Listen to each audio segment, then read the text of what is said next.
एकदम साध्या सिंपल पद्धतीने एकच आपण फक्त त्याला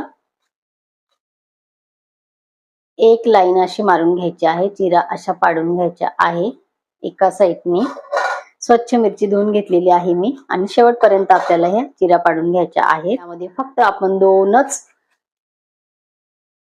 पदार्थ ऍड करणार आहे। हे कुठले बघा, थोडंसं इथे घेतलेलं या डिश मध्ये मी मीठ एक साईडने आणि इथे मसाल्यांमधले थोडीशी मी अगदी 2 चिमटे इथे घेतलेली आहे हळद आणि आपल्याला फक्त या मिरचीमध्ये थोडी अशी हळद आणि मीठ हे थोडंसं लावायचं आहे, जास्ती नाही। वरूनच मी दाखवते फक्त, कारण मग जास्त टाकलं तर खारट होऊ शकतं आणि हळदीची आणि मिठाची अप्रतिम टेस्ट या मिरचीला उतरते। आपला गरम झालेला आहे, अगदी 2 टीस्पून फक्त तेल घातलेलं आहे मी।